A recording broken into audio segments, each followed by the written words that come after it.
Je joins Caroline Duchesne, professeure à l'Université Laval au département de biochimie, microbiologie de bioinformatique et directrice de laboratoire de recherche sur les bioaérosols. Bonsoir, Mme Duchesne. Bienvenue à 24/60.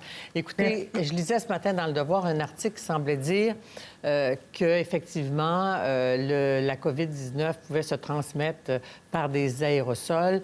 C'est votre passion à vous, les virus en aérosol. Vous avez pris connaissance de ce papier qui relatait une étude, je pense, qui était publiée dans Nature. Qu'est-ce que vous en retenez? Parce qu'on semblait croire, en tout cas, qu'on craignait qu'il puisse se transmettre en aérosol. Bien, première des choses, l'article qui a été publié, c'est pas le premier. Il y a d'autres articles dans les dernières semaines qui ont sorti où les chercheurs ont démontré la présence du virus, mais en fait de l'ARN du virus, donc de son matériel génétique à différents endroits dans les milieux de soins. Cependant, ce qu'il faut faire très attention, vous avez utilisé le terme « se transmet par l'air ». Il n'y a aucune preuve actuellement que ce virus-là se transmet par l'air. Donc, sa présence n'est pas nécessairement un indicateur que c'est la voie qu'il va utiliser pour se transmettre.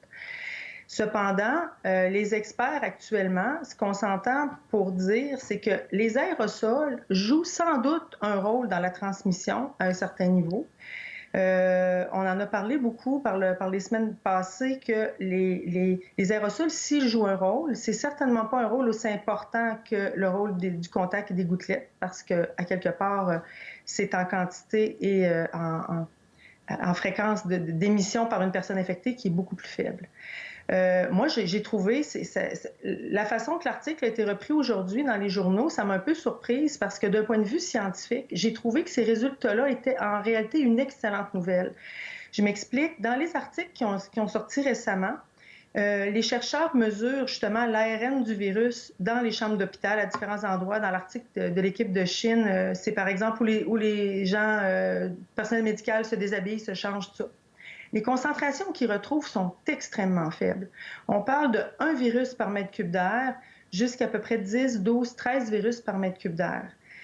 Ça, ce que ça me dit, c'est que soit les endroits où les échantillons ont été pris appliquent vraiment bien les recommandations au niveau de la ventilation. Parce qu'il ne faut pas oublier que quand une particule est émise par quelqu'un qui est malade, on parle beaucoup des gouttelettes, des grosses projections.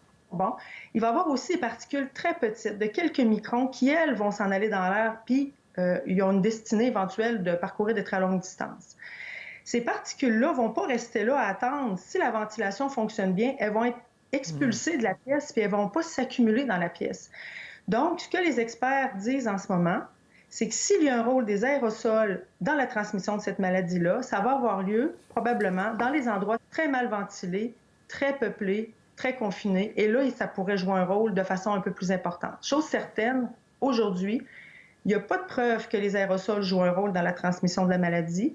Nous, on l'étudie aussi au laboratoire. On essaie de voir un peu c'est quoi le comportement de ce virus-là.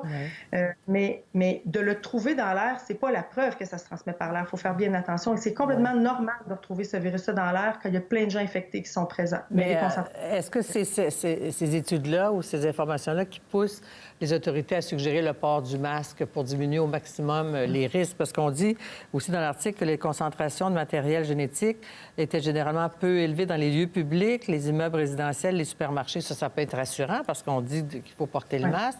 Par contre, justement, vous avez évoqué les aires de changement du personnel de santé. Les aérosols chargés en virus peuvent se retrouver à son niveau en suspension dans l'air quand les soignants se... Alors, comme on sait que du personnel de santé qui peut être contaminé, quelqu'un qui lit ça peut être inquiet et dire, je vais me protéger. Je comprends. Imaginez-vous là, que quand on mesure un virus dans l'air, OK, à partir de son matériel génétique, si je fais le parallèle avec les bactéries, par exemple, quand on les retrouve dans l'air, moi, si je compte une bactérie au niveau de son matériel génétique et si je mesure aussi par culture, j'ai habituellement 1000 fois moins par culture. OK? Donc, ce qu'on retrouve en matériel génétique va inclure beaucoup d'organismes qui sont moribonds, qui sont morts, qui sont endommagés.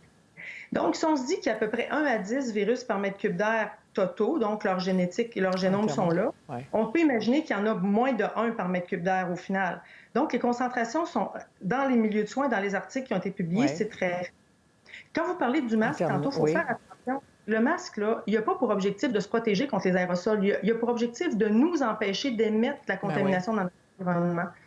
Donc, éventuellement, dans les épiceries, tout ça, il y a bien plus de chances qu'on contamine avec des gouttelettes, avec de la salive, avec les mains à notre bouche, aux objets après ça qu'on va toucher, que des petites particules dans l'air s'en aillent très, très loin dans un grand milieu comme l'extérieur, un supermarché, par exemple. Donc, le masque, à quelque part, il y a d'autres objectifs. Ça n'a pas vraiment rapport avec les aérosols, ce masque-là. Alors, merci beaucoup, Mme Duchesne, d'avoir fait le point. Merci.